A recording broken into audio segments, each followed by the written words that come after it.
أعوذ بالله من الشيطان الرجيم. بسم الله الرحمن الرحيم. الحمد لله الذي أنزل على عبده الكتاب ولم يجعل له عوجا قيما لينذر بأسا شديدا من لدنه ويبشر المؤمنين الذين يعملون الصالحات أن لهم أجرا حسنا ماكثين فيه أبدا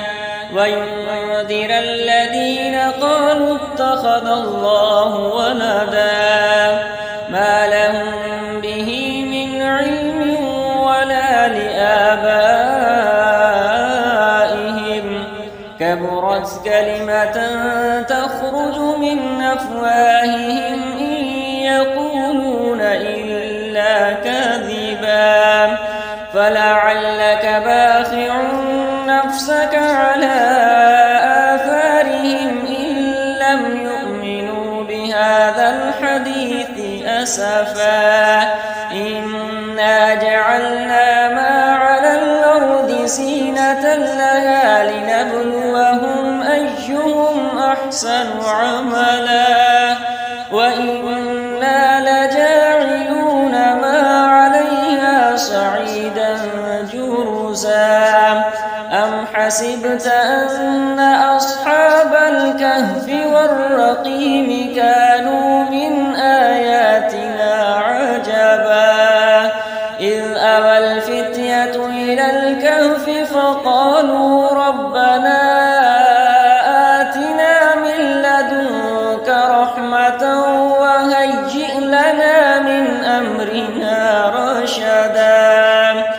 فضربنا على آذانهم في الكهف سنين عددا ثم بعثناهم لنعلم أي الحزبين أحصى لما لبثوا أمدا نحن نقص عليك نبأهم بالحق إنهم فتية آمنوا بربهم وزدناهم هدى وربتنا على قلوبهم إذ قاموا فقالوا ربنا رب السماوات والأرض لن ندعو من دونه إلها لقد قلنا إذا شططا هؤلاء قوم اتخذوا من دونه آلهة لولا يأتون عليهم بسلطان بين فمن أظلم ممن افترى على الله كذبا وإذ اعتزلتموهم وما يعبدون إلا الله فأووا إلى الكهف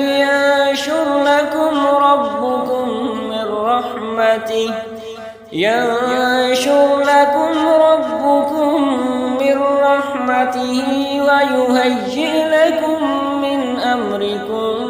مرفقا وترى الشمس إذا طلعت تزاور عن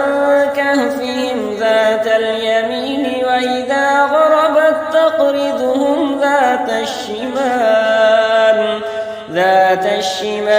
وهم في فجوة منه ذلك من آيات الله من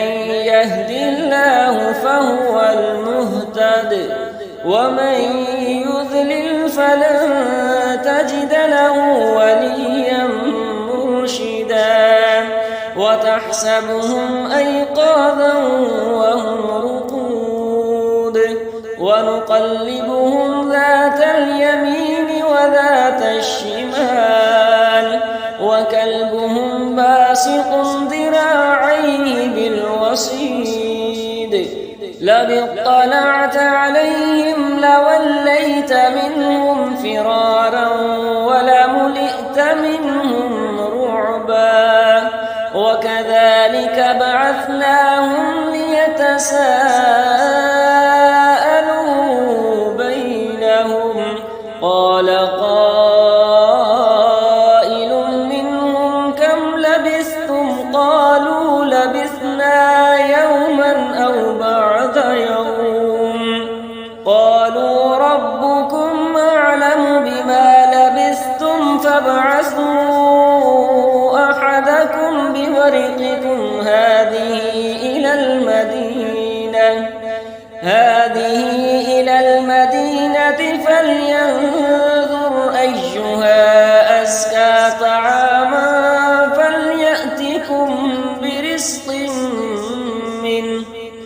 فليأتكم برزق منه وليتلطف ولا يشعرن بكم أحدا إنهم إن يظهروا عليكم يرجموكم أو يعيدوكم في ملتهم ولن تفلحوا إذا أبدا وكذلك أعثرنا عليهم ليعلموا أن وعد الله حق وأن الساعة لا ريب فيها إذ يتنازعون بينهم أمرهم فقالوا ابنوا عليهم بنيانا ربهم أعلم بهم قال الذين غلبوا على أمرهم لنتخذن عليهم مسجدا سيقولون ثلاثة رابعهم كلبهم ويقولون خمسة سادسهم كلبهم رجما بالغيب ويقولون سبعة وثامنهم كلبهم قل ربي أعلم بعدتهم ما يعلمهم إلا قليل فلا تمار فيهم إلا مراء ظاهرا ولا تستفت فيهم منهم أحدا ولا تقولن لشيء إني فاعل ذلك غدا إلا أن يشاء الله واذكر ربك إذا نسيت وقل عسى أن يهديني ربي لأقرب من هذا رشدا ولبثوا في كهفهم 300 سنين وازدادوا 9 قل الله أعلم بما لبثوا له غيب السماوات والأرض أبصر به وأسمع ما لهم من دونه من ولي ولا يشرك في حكمه أحدا واتل ما أوحي إليك من كتاب ربك لا مبدل لكلماته ولن تجد من دونه ملتحدا واصبر نفسك مع الذين يدعون ربهم بالغداة والعشي يريدون وجهه ولا تعد عيناك عنهم تريد زينة الحياة الدنيا ولا تطع من أغفلنا قلبه عن ذكرنا واتبع هواه وكان أمره فرطا وقل الحق من ربكم فمن شاء فليؤمن ومن شاء فليكفر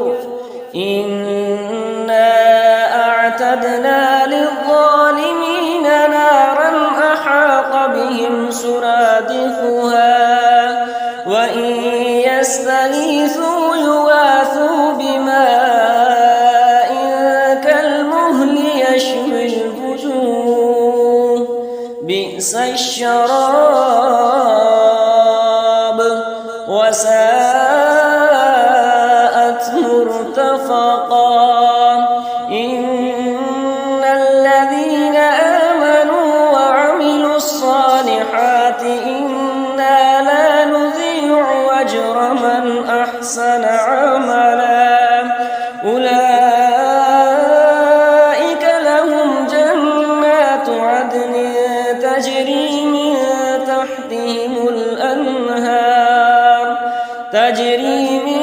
تحتهم الأنهار يحلون فيها من أساور من ذهب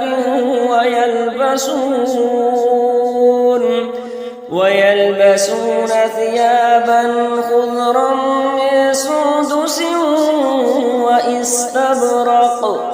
وإستبرق متكئين فيها على الأرائك نعم الثواب وحسنت مرتفقا واضرب لهم مثل الرجلين جعلنا لأحدهما جنتين من أعناب وحففناهما بنخل وجعلنا بينهما زرعا كلتا الجنتين آتت أكلها ولم تظلم منه شيئا وفجرنا خلالهما نهرا وكان له ثمر فقال لصاحبه وهو يحاوره أنا أكثر منك مالا وأعز نفرا ودخل جنته وهو ظالم لنفسه قال ما أظن أن تبيد هذه أبدا وما أظن الساعة قائمة ولئن رددت إلى ربي لأجدن خيرا منها منقلبا قال له صاحبه وهو يحاوره أكفرت بالذي خلقك من تراب ثم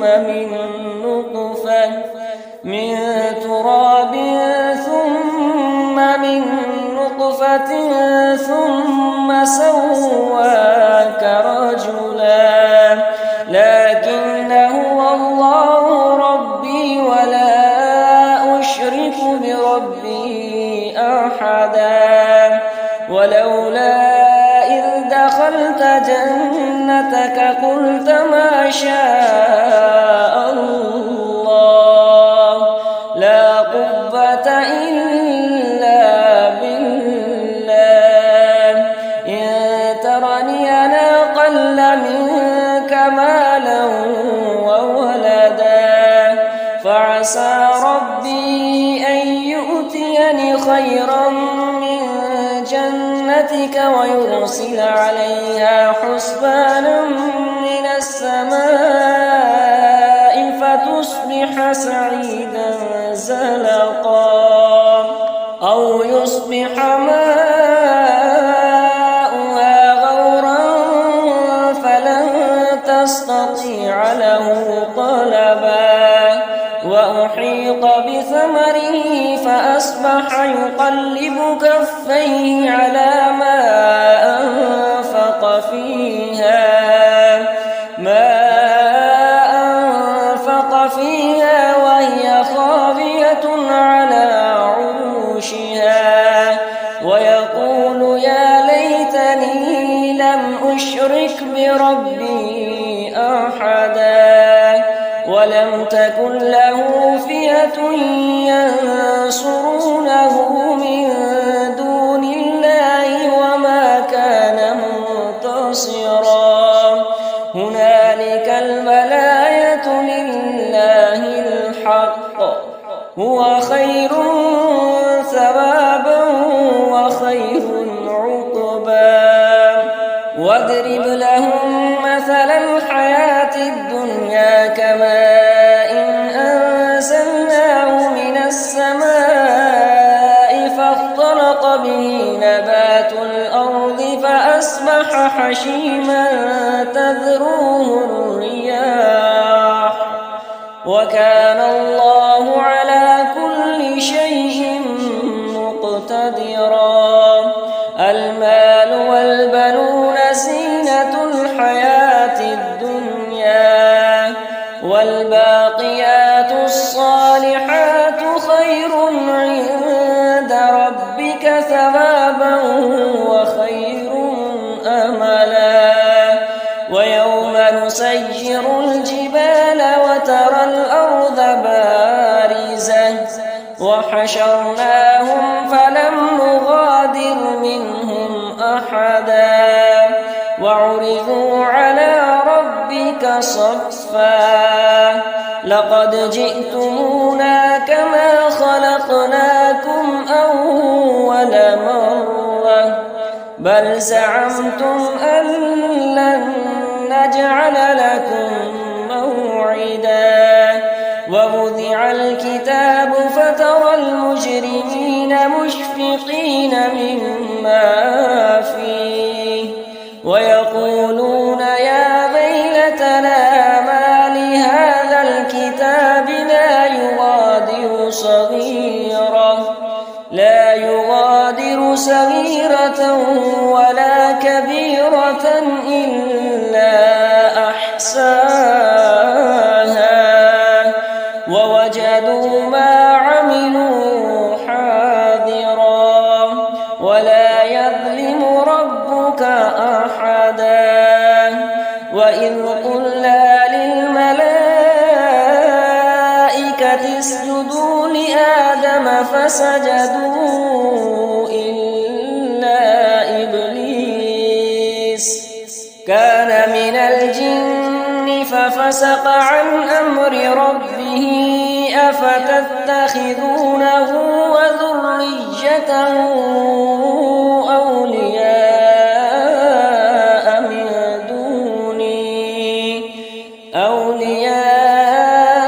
أولياء من دوني وهم لكم عدو بئس للظالمين بدلا. ما أشهدتهم خلق السماوات والأرض ولا خلق أنفسهم وما كنت متخذ المذلين عضدا. ويوم يقول نادوا شركائي الذين زعمتم فدعوهم فلم يستجيبوا لهم وجعلنا بينهم موبقا. ورأى المجرمون النار فظنوا أنهم مواقعوها ولم يجدوا عنها مصرفا. ولقد صرفنا في هذا القرآن للناس من كل مثل وكان الإنسان أكثر شيء جدلا. وما منع الناس أن يؤمنوا إذ جاءهم الهدى ويستغفروا ربهم إلا أن تأتيهم سنة الأولين أو يأتيهم العذاب قبلا. وما نرسل المرسلين إلا مبشرين ومنذرين ويجادل الذين كفروا بالباطل ليدحضوا به الحق واتخذوا آياتي وما أنذروا هزوا. ومن أظلم ممن ذكر بآيات ربه فأعرض عنها ونسي ما قدمت يداه. إنا جعلنا على قلوبهم أكنة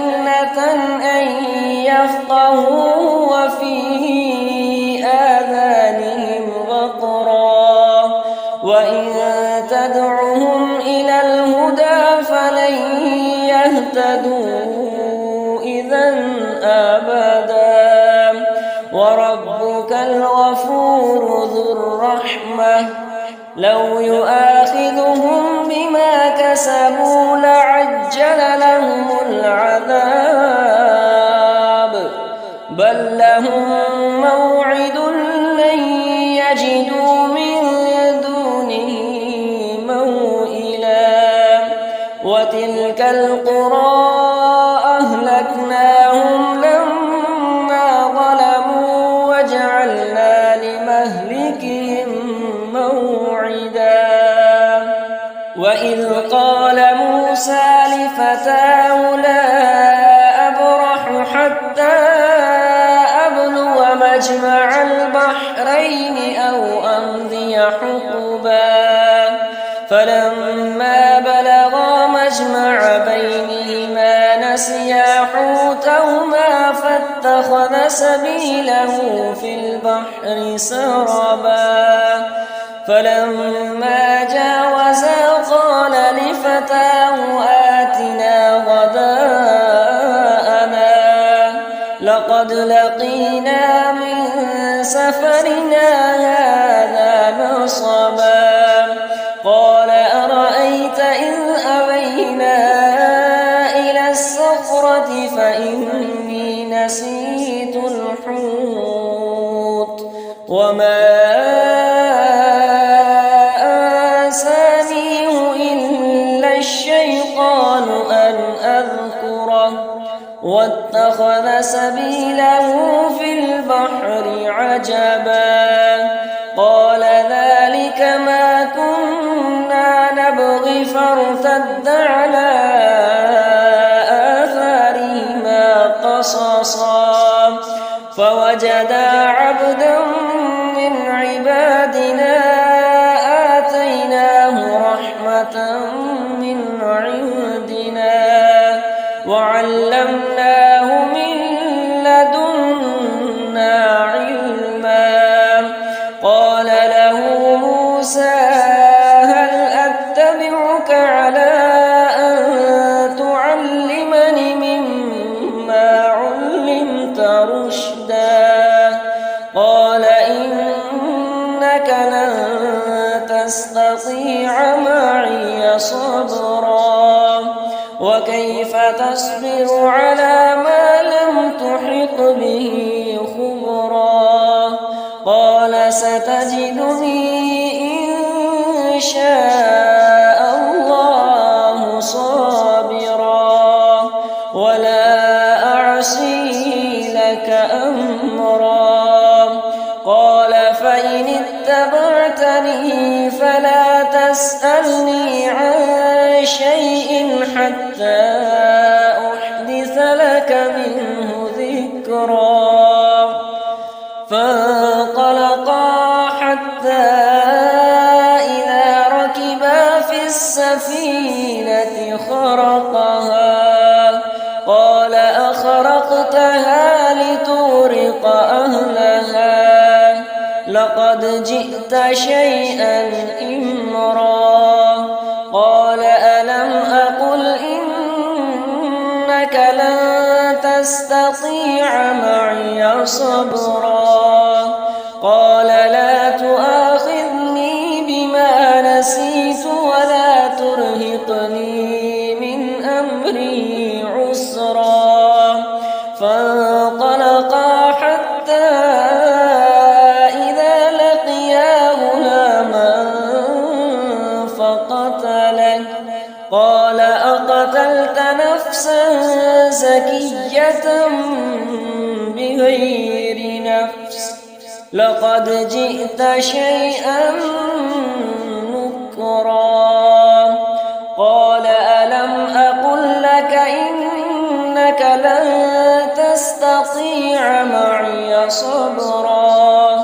قال إن سألتك عن شيء بعدها فلا تصاحبني قد بلغت من لدني عذرا.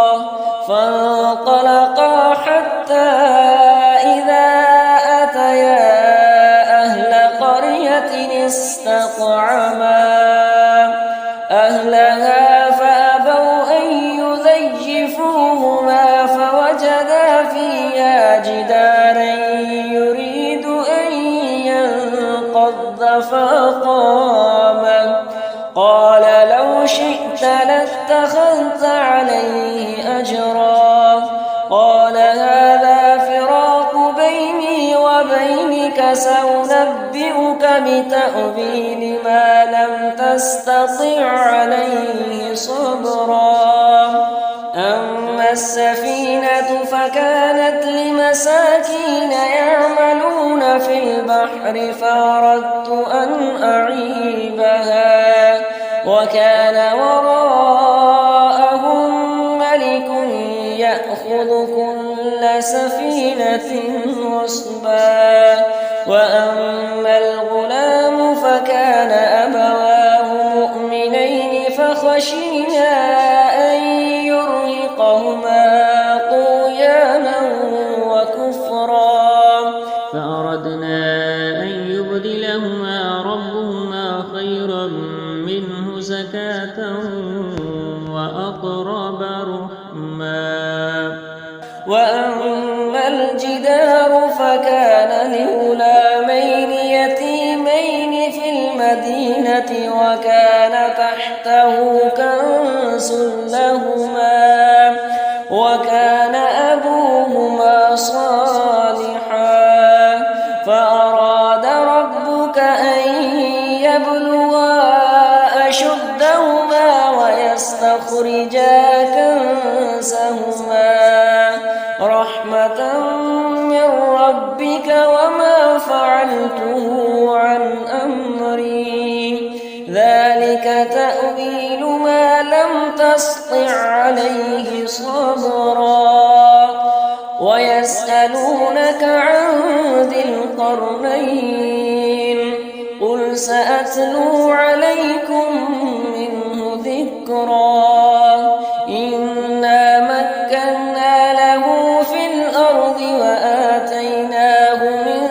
كل شيء سببا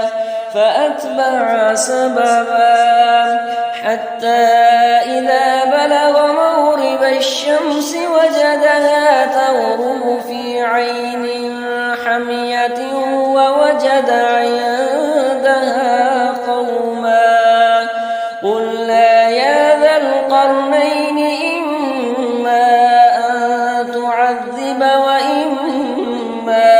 أن تتخذ فيهم حسنا قال أما من ظلم فسوف نعذبه ثم يرد إلى ربه فيعذبه عذابا نكرا وأما من آمن وعمل صالحا فله جزاء الحسنى وسنقول له من أمرنا يسرا ثم أتبع سببا حتى إذا بلغ مطلع الشمس وجدها تطلع على قوم لم نجعل لهم من دونها سترا كذلك وقد أحطنا بما لديه خبرا ثم أتبع سببا حتى إذا بلغ بين السدين وجد من دونهما قوما لا يكادون يفقهون قولا قالوا يا ذا القرنين إن يأجوج ومأجوج مفسدون في الأرض فهل نجعل لك خرجا على أن تجعل بيننا وبينهم سدا قال ما مكني فيه ربي خير فاعينوني بقوة أجعل بينكم وبينهم ردما زبر الحديد حتى إذا ساوى بين الصدفين قال انفخوا حتى إذا جعله نارا قال آتوني أفرغ عليه قطرا فما استطاعوا أن يظهروا وما استطاعوا له نقبا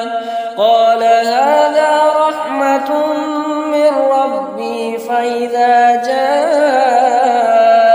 وعد ربي جعله دكا وكان وعد ربي حقا وتركنا بعدهم يومئذ يموج في بعض ونفخ في الصور فجمعناهم جمعا وعرضنا جهنم يومئذ للكافرين عرضا الذين كانت أعينهم في غطاء عن ذكري وكانوا لا يستطيعون سمعا أفحسب الذين كفروا أن يتخذوا عبادي من دوني أولياء إنا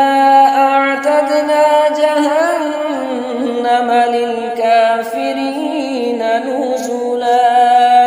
قل هل ننبئكم بالأخسرين أعمالا الذين ضل سعيهم في الحياة الدنيا وهم يحسبون أنهم يحسنون صنعا أولئك الذين كفروا بآيات ربهم ولقائه فحبطت أعمالهم فلا نقيم لهم يوم القيامة وزنا ذلك جزاؤهم جهنم بما كفروا واتخذوا آياتي ورسلي هزوا إن الذين آمنوا وعملوا الصالحات كانت لهم جنات الفردوس نزلا خالدين فيها لا يبغون عنها حولا قل لو كان البحر مدادا لكلمات ربي لنفد البحر قبل أن تنفد كلمات ربي ولو جئنا بمثله مددا قل إنما أنا بشر مثلكم يوحى إلي أنما إلهكم إله واحد فمن